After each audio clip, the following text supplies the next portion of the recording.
Bonjour tout le monde, bienvenue encore une fois à une de mes capsules éducatives. Je suis super content de vous voir encore une fois aujourd'hui. Ça fait longtemps que je n'ai pas fait de capsule, mais aujourd'hui, je suis de retour et je suis de retour pour de bon. Donc aujourd'hui, le sujet, je vais parler de nos parents.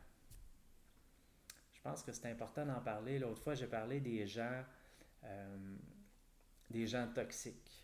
J'ai parlé de notre entourage, nos amis, j'ai parlé de nos parents également.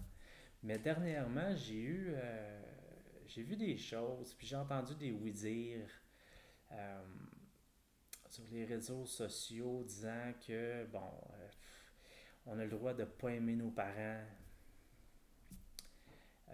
Il y a certains thérapeutes aussi que j'ai rencontrés, moi j'ai rencontré dans ma vie, mais certaines personnes autour de moi ont rencontré dans leur vie, disant que tu dois te couper de tes parents parce que tu as subi, ça peut être de l'abus, ça peut être de la violence psychologique, de la violence physique. Bref, tu dois te couper d'eux autres.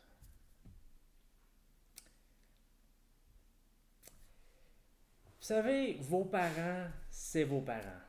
Ils vont toujours être vos parents. Oui, je pense que vous le savez. Quoique, j'en parlais l'autre fois, notre entourage, nos amis, sont comme ça dû à leur façon d'être, leur façon d'agir, leur façon de te traiter, sont comme ça dû à leur passé. C'est ça qui est important.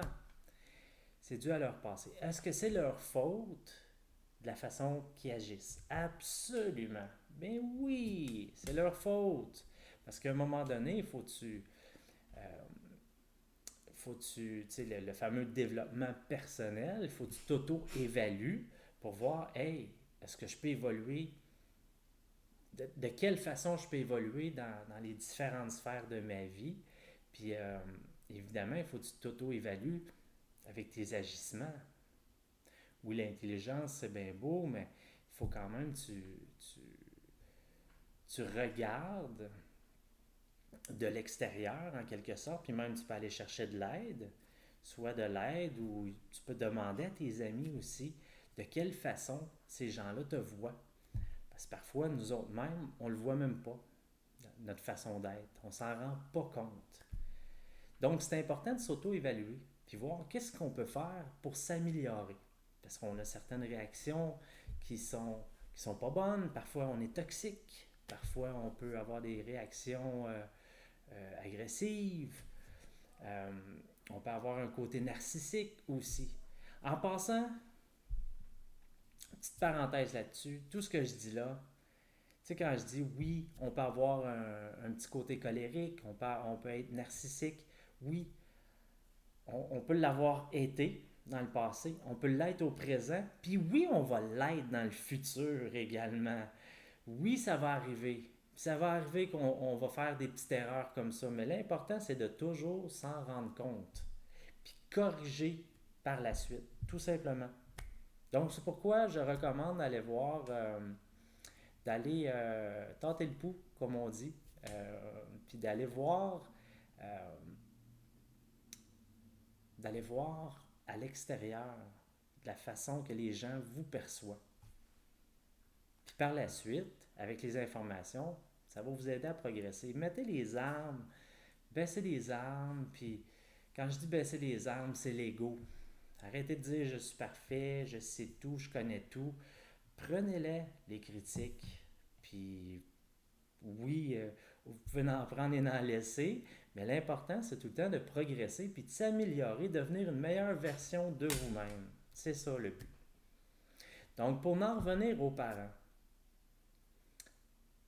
nos parents ont agi d'une certaine façon avec nous par rapport à leur passé, par rapport à leur éducation, puis par rapport à leur façon d'avoir été élevés.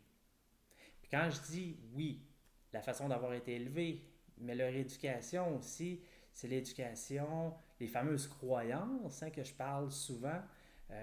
J'en parlais la dernière fois. au travers d'une capsule, que quand on est on est un enfant, on est pur, mais au fil du temps, on devient une personne qu'on n'est pas. Non, c'est pour ça que c'est à un moment donné dans notre vie, il faut se resetter en quelque sorte, puis redevenir vraiment nous-mêmes à la base, ce qu'on a là.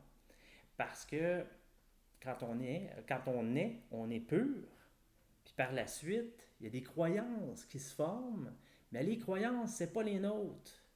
C'est des croyances qui nous sont imposées en quelque sorte. C'est nos parents qui nous font croire des choses. Donc, on a des croyances par rapport à nos parents, par rapport à notre entourage, par rapport aux médias. C'est la vie, c'est ça. Mais l'important, c'est de se resetter. Puis quand je parle de croyances, c'est large. Ça peut être les croyances selon les religions, ça peut être les croyances selon certaines races, ça peut être des croyances à partir de la nourriture. Je donnais l'exemple l'autre fois, les sushis, ben, c'est du poisson cru. Mais si nos parents, dans notre jeunesse, disent ah non, les sushis, ben, c'est du poisson cru, ça donne des microbes, des bactéries, ben nous autres, notre croyance étant jeune, on va se dire non, c'est pas bon. Mais ça, c'est une croyance, ça aussi. Puis d'un autre côté, hein, la fameuse croyance, la cigarette, c'est bon pour la santé. Bon, ben, c'est une autre croyance, ça qu'on a eue, ben, pas nous, pour ma génération à moi, mais la génération avant moi. La cigarette, c'est bon pour la santé. C'est une croyance. Donc, quand je parle de croyance, c'est large. Tout ça pour dire que, oui, au fil du temps, on devient quelqu'un qu'on n'est pas. Puis nos parents nous ont éduqués, nous ont élevés par rapport à ce que eux autres savaient, par rapport à leur façon d'avoir été élevés. Puis tu sais, nous aujourd'hui, en 2022, on a accès à l'information. Tu sais, moi, depuis que j'ai ma fille, première chose que j'ai fait quand je savais que la mère est enceinte, je me suis mis à lire comment élever un enfant sans crier, comment élever un enfant tout court, plein de trucs, comment être parent, c'est quoi parent, les réactions des enfants. Bref, j'ai lu plein de livres là-dessus parce que souvent les gens disent, on n'a pas de, un enfant, ça vient pas avec un mode d'emploi. Ben, j'ai des petites nouvelles pour toi. Oui, ça vient avec un mode d'emploi. Il faut pas se fier aux années. Ouais, mais nos parents en avaient, dans le temps de nos grands-parents, il n'y avait pas de mode d'emploi. Puis ils ont élevé les enfants, puis ça a bien été. Pourquoi tu lis pas? Pourquoi que tu prends pas de l'information sur Internet? Pourquoi tu t'éduques pas sur comment élever un enfant, surtout en 2022? Parce que en 2022, il y a beaucoup de choses qui ont changé depuis le temps. Donc, la façon dont on élève nos enfants aujourd'hui, c'est vraiment pas la même façon des années 60, là. Donc, se comparer avec les autres générations, this is wrong. C'est complètement illogique. On ne peut pas comparer deux générations. On ne peut même pas comparer. Puis là, l'évolution va tellement vite. On ne peut même pas comparer aujourd'hui à 2015. Pourquoi ne pas s'éduquer? T'en prends, t'en laisses. T'es juste plus outillé pour bien réagir. That's it. Donc, pour en revenir à nos parents, oui, ils ont été élevés d'une certaine façon. Malheureusement, on a vécu un crash de génération. J'appelle ça comme ça, dans le sens que beaucoup de gens comme moi, tu sais, oui, moi, mais il y a, je ne parle pas juste nécessairement à moi, mais il y a ma génération en tant que telle, ont été élevés par des parents, les baby boomers, qui ont été élevés par leurs parents des années 60. Puis nos parents nous ont élevés d'une certaine façon parce que eux autres, s'ils n'ont pas lu de livres, il n'y avait pas Internet non plus, ils nous ont élevés de la façon dont eux savaient. Les choses qu'eux autres savaient, les informations, se sont dit, je vais élever mes enfants comme ça. Puis c'était comment qu'ils élevaient leurs enfants dans les années 60? La ceinture, il fallait avoir peur de notre père, hein? C'était ça, la mère à la maison. Tu sais, il y avait tellement de choses complètement différentes à aujourd'hui, puis même différentes aux années 80, mais dans les années 80, il y a beaucoup de parents, tu sais, je parle ceux surtout qui vivaient en région, ils ont copié le modèle de leurs parents dans les années 80. Donc oui, dans les années 80, il y a des personnes comme moi, de ma génération, qui avaient peur de leur père.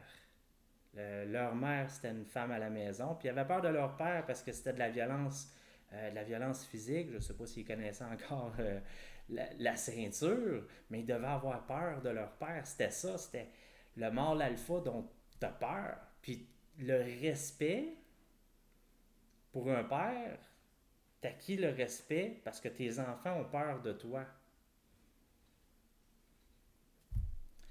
Puis il y a des mères qui élevaient leurs enfants d'une certaine façon aussi. Bref, tout ça pour dire qu'il y a eu un gros clash je dis un crash, j'ai dit un crash tantôt, mais là, je me reprends, c'est un clash de génération qu'il y a eu. Puis il va tout le temps en avoir de ça. Mais ces parents-là des années 80, tu sais, je prends l'exemple des années 80 parce que c'est mes parents à moi, mais tu sais, ça va continuer à être comme ça aussi. C'est important de savoir que les gens deviennent des personnes, ils ne font pas ça intentionnellement. Ils ne font pas ça avec leur cœur. Tu sais, dans le sens que, oui, ton père peut être froid avec toi. Oui, ton père pouvait te donner la fessée avec une ceinture, avec une règle, euh, avec la main.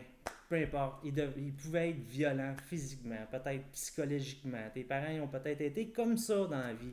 Mais eux autres, c'était la seule façon qui avait été montrée à eux comment élever des enfants. Donc, tu dois-tu n'en vouloir à tes parents d'avoir fait ça?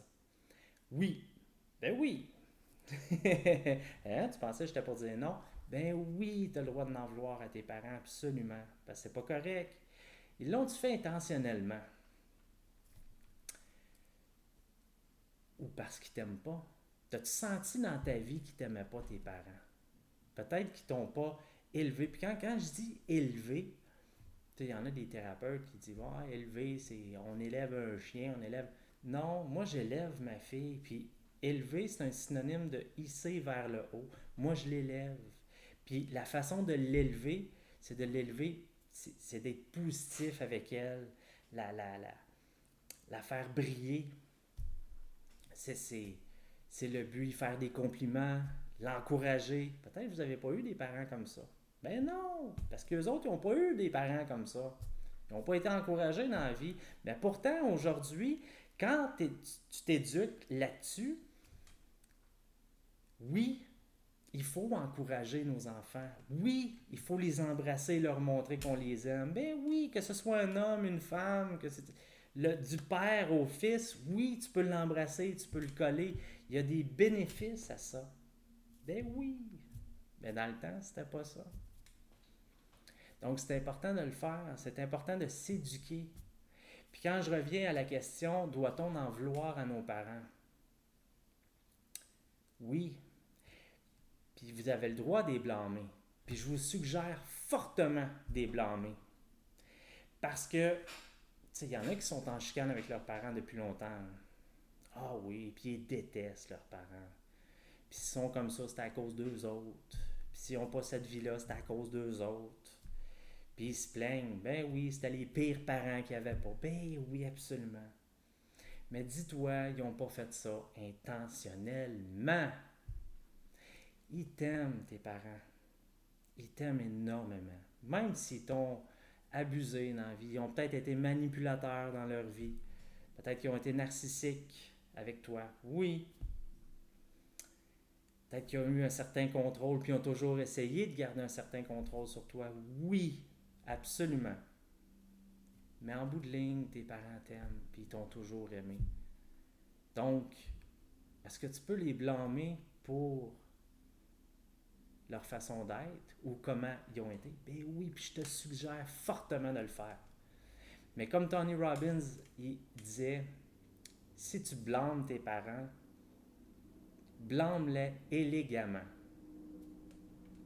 Parce que oui, il faut que tu sortes ça d'ici. Puis il faut que tu dois les blâmer, puis tu dois avoir une discussion avec eux autres, puis tu dois les pointer du doigt, puis leur dire t'as fait ci, t'as fait ça, pas correct. Tu sors ça de là, tu sors ça de tes tripes, tu peux pas garder ça là. Tu dois le faire pour toi, puis pour eux. Tu dois mettre ça au clair. Mais par contre, si tu les blâmes pour leur façon d'être, qu'est-ce qu'ils ont fait de pas correct, tu dois les remercier pour qu'est-ce qu'ils ont fait de correct. Pourquoi?